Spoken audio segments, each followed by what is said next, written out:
Hello केम छो विद्यार्थी मित्रों। Welcome to live biology with Yogesh Kalsariya. આજના વિડીયો લેક્ચરની અંદર આપણે વાત કરીશું અર્ધીકરણ 2 વિશે। આગળના બંને વિડીયો લેક્ચરની અંદર મિત્રો આપણે આખા અર્ધીકરણ 1 વિશેની માહિતી મેળવી અને એ બાબત ઉપર ધ્યાન મેળવ્યું કે ભાઈ અર્ધીકરણ 1ના અંતે પ્રાપ્ત થતા તમામ પ્રકારના બાળકોષોમાં રંગસૂત્રની જે સંખ્યા છે તે મૂળ પિતૃ કરતાં અડધી હોય છે, બરાબર।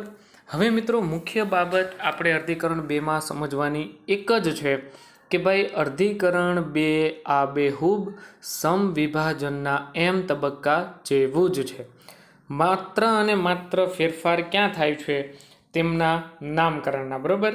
એટલે શું કે ભાઈ એમ તબક્કાની પ્રક્રિયા હોય અને અર્ધીકરણ 2ની પ્રક્રિયા હોય, બરાબર। તેમની જે અવસ્થાઓ છે, બરાબર। જસ્ટ એક્ઝામ્પલ સમવિભાજનના એમ તબક્કાની જે પૂર્વાવસ્થા હોય છે, બરાબર, તે પૂર્વાવસ્થા જેવી જ પ્રક્રિયા પરંતુ જો અર્ધીકરણ 2માં થતી હોય તો આપણે તેને પૂર્વાવસ્થા 2ના નામથી ઓળખતા હોઈએ છીએ। હવે મિત્રો એક્ઝામની અંદર તમને કદાચ એવું પૂછી નાખે કે ભાઈ ભાજના અવસ્થાનું વર્ણન કરો, બરાબર, તો તમારે કઈ ભાજના અવસ્થાને સમજવાની? સમવિભાજનના એમ તબક્કાની ભાજના અવસ્થાનું વર્ણન કરવાનું, બરાબર। તેવી રીતે તમને જસ્ટ એક્ઝામ્પલ એવું પૂછી નાખે કે ભાઈ ભાજનોત્તરા અવસ્થા 2નું વર્ણન કરો, તો પ્રક્રિયા તો આબેહૂબ તેની તે જ આવશે કે જે સમવિભાજનની ભાજનોત્તરા અવસ્થા છે, પરંતુ તમારે માત્ર નામકરણ કરતી વખતે ભાજનોત્તરા અવસ્થા 2 એવું હેડિંગ રાખવું, બાકી પ્રક્રિયા સેમ ટુ સેમ, બરાબર। તો ભાજનોત્તરા અવસ્થા 2 વિશે પૂછે તો તમારે અર્ધીકરણ 2ની ભાજનોત્તરા અવસ્થા 2નું વર્ણન કરવાનું, પરંતુ સમવિભાજનના એમ તબક્કાની ભાજનોત્તરા વિશે પૂછે તો તેમની પાછળ કે આગળ 1 અથવા 2 વગેરે જેવી સંજ્ઞાઓ વાપરવામાં આવતી નથી। તો આપણે મિત્રો આ બાબતને ખાસ ધ્યાનમાં રાખી અને અર્ધીકરણ 2ની શરૂઆત કરીએ તો અર્ધીકરણ 2 પણ મુખ્યત્વે સમવિભાજનના એમ તબક્કાની માફક 4 ઉપ તબક્કાઓમાં વહેંચાયેલું આપણને જોવા મળે છે। આમ અર્ધીકરણ 2 સમવિભાજન જેવું જ છે, તેમાં રંગસૂત્રની સંખ્યા જળવાઈ રહેતી હોય છે અને તેના ઉપ તબક્કો કે જે પૂર્વાવસ્થા 2, ભાજનાવસ્થા 2, ભાજનોત્તરા અવસ્થા 2 અને અંત્યાવસ્થા 2 વગેરે જેવા કુલ 4 પ્રકારના ઉપ તબક્કાઓ જોવા મળતા હોય છે। હવે ત્યારબાદના મુદ્દાની અંદર મિત્રો આપણને વર્ણન કરેલું છે પૂર્વાવસ્થા 2 વિશે, બરાબર। હવે મિત્રો અહીંયા પૂર્વાવસ્થા 2ની પ્રક્રિયામાં ભાગ લેનાર પિતૃ કોણ હશે? તો અહીંયા આ પિતૃ તરીકે અર્ધીકરણ 1ના અંતે પ્રાપ્ત થતા જે મુખ્ય 2 કોષો હતા કે જેમની અંદર રંગસૂત્રની સંખ્યા મૂળ પિતૃ કરતાં અડધી હતી, તો આ અર્ધીકરણ 1ના અંતે પ્રાપ્ત થતા બાળકોષો તે અર્ધીકરણ 2ની પ્રક્રિયાના મુખ્ય પિતૃઓ તરીકે આગળ વધશે। તેના પરિણામે મિત્રો પૂર્વાવસ્થા 2ની અંદર કોષરસ વિભાજન પછી તરત જ અર્ધીકરણ 2ની શરૂઆત થાય છે અને સમવિભાજનની માફક પૂર્વાવસ્થા 2ના અંત સુધીમાં કોષ કેન્દ્ર પટલ અદૃશ્ય થાય અને રંગસૂત્ર ફરી પાછા ઘટ બનતા હોય છે। આ આબેહૂબ પ્રક્રિયા મિત્રો આપણે ઓલરેડી સમવિભાજનના એમ તબક્કાની અંદર ભણી ગયા છીએ, બરાબર। ત્યારબાદના મુદ્દાની અંદર આપણે ભાજના અવસ્થા 2 આપેલી છે, પરંતુ મિત્રો ભાજના અવસ્થા 2 આપણે શરૂઆત કરીએ સમજવાની તેના પહેલાં હું તમને એક મુદ્દો એવો કહેવા માંગુ છું, અર્ધીકરણ 1ના કોષ રસ વિભાજન પછી જ્યારે પણ મુખ્યત્વે 2 બાળકોષો અસ્તિત્વમાં આવે છે તેના પછી તરત જ અર્ધીકરણ 2ની પ્રક્રિયાઓ ચાલુ થતી હોય છે, બરાબર। અને બંને વિભાજન વચ્ચેના સમયગાળાને આપણે આંતરકોષ વિભાજનના સમયગાળા તરીકે ઓળખતા હોઈએ છીએ। હવે મિત્રો પૂર્વાવસ્થા 2ના અંત ભાગની અંદર કોષ કેન્દ્ર પટલ અદૃશ્ય થઈ ગયું, વિવિધ અંગિકાઓ અદૃશ્ય થઈ ગઈ। ત્યારબાદ મિત્રો રંગસૂત્ર દ્રવ્ય હવે સંકોચન અથવા તો ઘનીકરણ પામી અને એક ઘટ રંગસૂત્રમાં ફેરવાઈ ગયું। હવે મિત્રો પૂર્વાવસ્થા 2ના અંત ભાગમાં આપણને તમામે તમામ રંગસૂત્રો 2 રંગસૂત્રિકાઓ અને એક સેન્ટ્રોમિયરનું બનેલું છે તેવું આપણને જોવા મળતું હોય છે। ત્યારબાદ ભાજના અવસ્થા 2 તો કે મિત્રો ભાજના અવસ્થા 2 ની અંદર આપણને કીધું છે કે ભાઈ રંગસૂત્ર વિષુવવૃત્તીય તલ પ્રદેશ ઉપર ગોઠવાય છે અને પરસ્પર વિરુદ્ધ ધ્રુવો પાસે ગયેલા તારા કેન્દ્રના બંને એકમોમાંથી ઉત્પન્ન થતા દ્વિધ્રુવીય ત્રાકતંતુઓ કે જે પ્રોટીનમય સૂક્ષ્મ નલિકાઓના બનેલા છે. આ ત્રાકતંતુઓ રંગસૂત્રના સેન્ટ્રોમિયર સાથે સંકળાય છે. ત્યારબાદ ત્રાકતંતુઓ પોતે પોતાના હલનચલન મારફતે રંગસૂત્રને ભાજના અવસ્થા 2 ની પ્રક્રિયા દરમિયાન વિષુવવૃત્તીય તલ પ્રદેશ ઉપર ગોઠવવાનો પ્રયત્ન કરે છે. હવે મિત્રો જે પ્રદેશમાં રંગસૂત્ર ગોઠવાય છે તે પ્રદેશને આપણે ઓલરેડી ભાજન તલના નામથી ઓળખતા હોઈએ છીએ.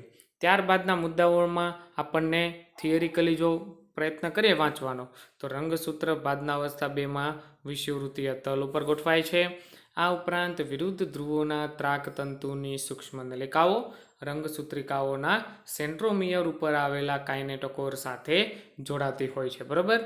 ત્યારબાદ હવે પ્રક્રિયા ચાલુ થાય છે ભાજનોત્તરા અવસ્થા 2. તો ભાજનોત્તરા અવસ્થા 2માં આપણે સમવિભાજનના એમ તબક્કામાં જેવી રીતે માહિતી મેળવી તેવી જ રીતે મિત્રો દ્વિધ્રુવીય ત્રાકતંતુઓનું સંકોચન થતા દરેક રંગસૂત્રિકાઓ પોતપોતાની સામેના ધ્રુવો તરફ ખેંચાવાની શરૂઆત કરે છે અને આ મુદ્દાને અથવા તો આ પ્રક્રિયાને આપણે આકૃતિ મારફતે સમજવાનો પ્રયત્ન કરીએ તો ભાજના અવસ્થા 2માં વિષુવવૃત્તીય પ્રદેશની અંદર આપણને રંગસૂત્ર ગોઠવાયેલા જોવા મળે છે. અને મિત્રો ખાસ સમજવાની બાબત શું છે તો કે આપણે જ્યારે આગળની પ્રક્રિયામાં ભાજના અવસ્થા 1માં જે માહિતી મેળવેલી કે જે અર્ધીકરણ 1ની પ્રક્રિયા છે તેમની અંદર તમે જોયું હોય તો રંગસૂત્ર પોતે કેવી રીતે ગોઠવાયેલા છે તો કે સમજાત રંગસૂત્રની જોડીઓને માફક. તેના પરિણામે દ્વિધ્રુવીય ત્રાકતંતુઓ દરેક જોડીઓમાં સ્વતંત્ર રંગસૂત્ર સાથે સંકળાયેલા હોય છે. બરાબર. પરંતુ ભાજના અવસ્થા 2ની અંદર રંગસૂત્ર સીધી એક જ રેખાની અંદર ગોઠવાતા આપણને જોવા મળતા હોય છે. તેના પરિણામે એક જ રંગસૂત્રનું સેન્ટ્રોમિયર બંને રંગસૂત્રિકાઓના કાઇનેટોકોર સાથે તે દ્વિધ્રુવીય ત્રાકતંતુઓ મારફતે જોડાણ દર્શાવતું હોય છે. તેના પરિણામે જ્યારે પણ દ્વિધ્રુવીય ત્રાકતંતુઓનું સંકોચન થાય છે ત્યારે હવે ધીમે ધીમે રંગસૂત્રિકાઓ છૂટી પડે છે અને મિત્રો સેન્ટ્રોમિયરનું વિભાજન થતું આપણને જોવા મળતું હોય છે. તેના પરિણામે ભાજનોત્તરા અવસ્થા 2ની અંદર દરેક રંગસૂત્રની રંગસૂત્રિકાઓ પોતપોતાની સામેના ધ્રુવો તરફ આપણને ખેંચાઈ જતી જોવા મળતી હોય છે. ત્યારબાદના મુદ્દાની અંદર મિત્રો આપણને કીધું છે કે ભાઈ દરેક રંગસૂત્રના સેન્ટ્રોમિયરના ક્રમશઃ વિભાજનથી ભાજનોત્તરા અવસ્થા 2ની શરૂઆત થાય છે. આ મુદ્દાને આપણે ઓલરેડી સમજી ગયા. ત્યારબાદ શું કીધું? રંગસૂત્રના છૂટા પડેલા 2 એકલ સૂત્ર કે જે સેન્ટ્રોમિયર યુક્ત હોય છે તે પરસ્પર વિરુદ્ધ ધ્રુવો તરફ ખસે છે અને આ બાબતને મિત્રો આપણે ઓલરેડી આકૃતિ મારફતે પણ સમજી ગયા છીએ. હવે મિત્રો અર્ધીકરણ 2ની સૌથી અંતિમ અવસ્થા એટલે અંત્ય અવસ્થા 2. બરાબર. તેમની અંદર આપણને સ્પષ્ટ ભાષામાં કીધું છે કે ભાઈ આ અર્ધીકરણની અંતિમ અવસ્થા છે જેમાં રંગસૂત્રના 2 સમૂહો ફરી પાછા કોષ કેન્દ્ર પટલ દ્વારા વીંટળાય છે. ત્યારબાદ ક્રમશઃ કોષરસ વિભાજન પછી 4 એકકીય બાળકોષોનું નિર્માણ થતું આપણને જોવા મળતું હોય છે. તો કે મિત્રો આ મુદ્દો પણ સેમ ટુ સેમ આબેહૂબ આપણે જે સમવિભાજનના એમ તબક્કાની અંત્યાવસ્થાનું વર્ણન કરેલું તેના જેવું જ આપણને જોવા મળતું હોય છે. તો અહીંયા આકૃતિની અંદર તમે જોઈ શકો છો કે અંત્યાવસ્થા 2ની અંદર ઓલરેડી જે ભાજનોત્તરા અવસ્થા 2માં રંગસૂત્રિકાઓ પરસ્પર ધ્રુવો તરફ જે એકઠી થયેલી હતી તેના ફરતે હવે ધીમે ધીમે કોષ કેન્દ્ર પટલનું નિર્માણ થાય. ત્યારબાદ કોષરસ વિભાજનની પ્રક્રિયા દ્વારા એક કોષમાંથી 2 કોષો એમ કુલ મૂળ પિતૃના જે 4 રંગસૂત્ર ધરાવતા એક જ કોષ હતો તેમાંથી અર્ધીકરણ 1ના અંતે 2 રંગસૂત્ર દર્શાવતા આપણને કુલ 2 કોષો પ્રાપ્ત થયા. તેવી રીતે મિત્રો આપણને સ્પષ્ટ ભાષામાં એવું કહેવામાં આવેલું છે, હું અહીંયા ફરીથી લખું છું કે ભાઈ મૂળ પિતૃ કેટલા રંગસૂત્ર ધરાવતું હતું? તો કે 4. પછી અર્ધીકરણ 1ની પ્રક્રિયા અંતે આપણને 2 બાળકોષો પ્રાપ્ત થયા. તેમની અંદર કુલ કેટલા રંગસૂત્ર હતા? તો કે મૂળ પિતૃ કરતાં અડધા એટલે કે 2. ત્યારબાદ અર્ધીકરણ 2ની પ્રક્રિયાના અંતે આપણને જે અર્ધીકરણ 1ના અંતે જે સંતતિ પ્રાપ્ત થયેલી છે તેના જેટલા જ રંગસૂત્ર ધરાવતા કુલ 4 પ્રકારના કોષો પ્રાપ્ત થાય છે.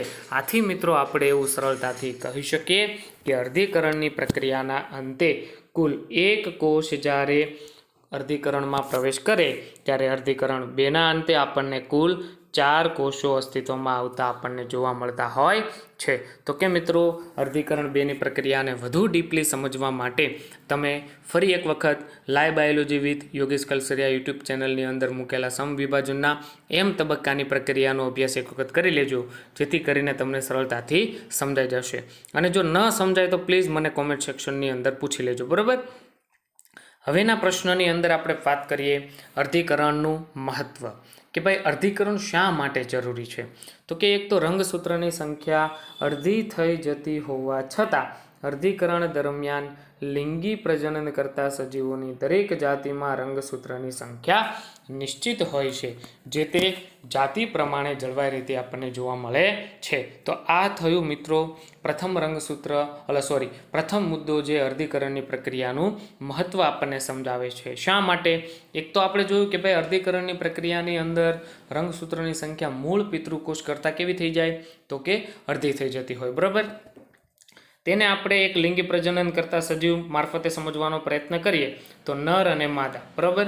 હવે ધારો કે મનુષ્યનું આપણે ઉદાહરણ લઈએ તો નરની અંદર 46 રંગસૂત્ર અને માદાની અંદર 46 રંગસૂત્ર, જેથી કરીને નરના જન્યુઓ એટલે શુક્રકોષ અને માદાના જન્યુઓ એટલે અંડકોષ. તો નરના જન્યુઓનું જ્યારે પણ અર્ધીકરણની પ્રક્રિયા નરની અંદર અને માદાની અંદર જ્યારે પણ અર્ધીકરણની પ્રક્રિયા મારફતે જન્યુઓનું નિર્માણ થાય છે ત્યારે તેમની અંદર મૂળ પિતૃ કરતાં એટલે કે 46 કરતાં અડધી સંખ્યા એટલે કે 23 રંગસૂત્ર દર્શાવતા જન્યુઓ ઉત્પન્ન થતા હોય.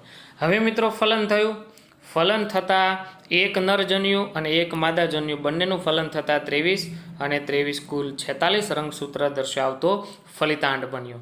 આ ફલિતાંડમાંથી હવે મિત્રો ધીમે ધીમે તેમના ગર્ભ વિકાસની પ્રક્રિયા પૂર્ણ થઈ અને અંતે નાનો બાળ મનુષ્ય પોતે જન્મ લેતો હોય છે. તો આમ સંતતિની અંદર રંગસૂત્રની સંખ્યા 46 અને મૂળ પિતૃઓની અંદર રંગસૂત્રની સંખ્યા 46, આ એક જ પ્રક્રિયા અર્ધીકરણના કારણે જ શક્ય બનતું હોય છે. આથી મિત્રો અર્ધીકરણની પ્રક્રિયા લિંગી પ્રજનન કરતા સજીવો માટે અતિ મહત્વપૂર્ણ હોય છે. આ ઉપરાંત આપણને કીધું છે કે ભાઈ અર્ધીકરણ દ્વારા સજીવોની વસ્તીમાં પેઢી દર પેઢી જનીનિક ભિન્નતામાં વધારો થાય છે. શા માટે મિત્રો પેઢી દર પેઢી? એટલે કે પિતૃ કરતાં સંતતિ થોડા અલગ પ્રકારનો દેખાવ ધરાવતી હોય, ત્યારબાદ તે સંતતિની પણ સંતતિ મૂળ સંતતિ કરતાં અને તેના પિતૃ કરતાં પણ થોડો અલગ પ્રકારનો દેખાવ ધરાવતી આપણને જોવા મળે છે. આમ મિત્રો તમે પોતે તમારા પપ્પા, એના પપ્પા અથવા તો તમારા મમ્મી, એના મમ્મી પપ્પા અને એના મમ્મી પપ્પા, આમ 3 થી 4 અથવા તો 5 થી 6 પેઢી સુધીનું તમે અવલોકન કરો તો તમને પોતાને પણ એવો ખ્યાલ આવશે કે ભાઈ આપણા પિતૃ મનુષ્ય હોવા છતાં પણ આપણે તેના જેવો આબેહૂબ દેખાવ ધરાવતા હોતા નથી. તેનું કારણ શું? કેમ કે મિત્રો આપણે અર્ધીકરણ 1ની પેકેટિન અવસ્થાની અંદર જે વ્યતિકરણની ઘટના જોઈ ગયા, તે વ્યતિકરણની પ્રક્રિયાની અંદર જનીનોની અદલા બદલી આપણને થતી જોવા મળે છે. તેના કારણે મૂળ પિતૃઓમાં જે જનીનોનું બંધારણ આપણને જોવા મળે છે તેના કરતાં કંઈક જુદા જ પ્રકારનું જનીનોનું બંધારણ આપણને અહીં અર્ધીકરણની પ્રક્રિયા પછી જોવા મળતું હોય છે. તેના કારણે પેઢી દર પેઢી સંતતિઓના લક્ષણોમાં તફાવત જોવા મળે છે. આ લક્ષણોમાં જોવા મળતો તફાવત તેના જનીનોની અંદર અથવા તો તેમના જનીનોના બંધારણની અંદર જોવા મળતા તફાવતના કારણે આપણને જોવા મળતો હોય છે. આમ ઉદ્વિકાસની પ્રક્રિયાઓ માટે આવી ભિન્નતાઓ ખૂબ મહત્વની છે. ઉદ્વિકાસ એટલે શું?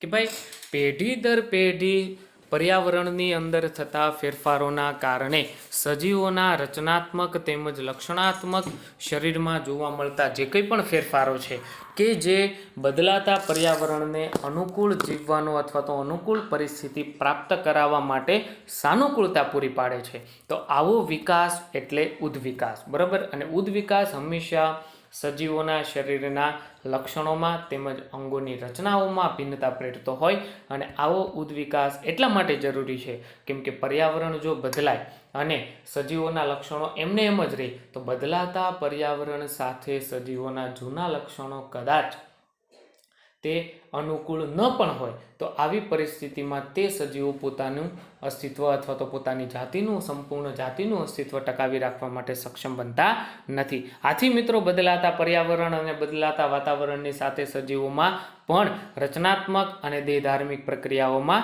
100% ભિન્નતા જોવા મળતી હોવી જોઈએ. અને આ પ્રકારનો થતો વિકાસ એટલે ઉદ્વિકાસ. અને ઉદ્વિકાસ માટે જરૂરી જે પ્રક્રિયા છે તેને આપણે ઉત્ક્રાંતિ તરીકે ઓળખીએ છીએ. અને મિત્રો આવી ઉત્ક્રાંતિ તો જ જોવા મળે જ્યારે જનીનોનું પુનઃ સંયોજન થતું હોય. શા માટે? કેમ કે તમે જસ્ટ એક્ઝામ્પલ એવું સમજી શકો, પિતૃ પાસે જે જનીનો છે એ જ જનીનો સંતતિમાં હોય તો સીધી બાબત છે, પિતૃઓના લક્ષણો જે હતા તે જ લક્ષણો કોના થયા? સંતતિના. પરંતુ અર્ધીકરણની પ્રક્રિયાના અંતે જનીનોનું પુનઃ સંયોજન થવાના કારણે જે કંઈ પણ તફાવત અને જે કંઈ પણ ભિન્નતા જનીનોમાં આપણને જોવા મળે છે તે જ તફાવત અને તે ભિન્નતા આપણને ઓલરેડી સંતતિમાં પણ જોવા મળે છે. તેના પરિણામે ઉદ્વિકાસની પ્રક્રિયા પેઢી દર પેઢી શક્ય બનતી હોય છે. તો કે મિત્રો, હવે હું એવી આશા રાખું છું કે ભાઈ ચેપ્ટર નંબર 10ની અંદર તમે ખૂબ સારી એવી સમજ મેળવી ગયા હશો. અને જો કોઈ પણ પ્રકારનો ડિફિકલ્ટી હોય અથવા તો પ્રશ્ન હોય તો પ્લીઝ મને કોમેન્ટ સેક્શનની અંદર પૂછી લેવો, અથવા તો મારો કોન્ટેક્ટ નંબર છે 8866882488. તેમની અંદર મને વોટ્સઅપ કરી દેજો તો પણ હું તેમનો વહેલાના ધોરણે તમને જવાબ આપી દઈશ. આગળના વિડીયો લેક્ચરની અંદર મિત્રો આપણે સ્ટાર્ટ કરીશું વર્ગીકરણના ચેપ્ટરોથી, એટલે કે પ્રથમ ચેપ્ટરથી. બરાબર. આભાર. અસ્તુ.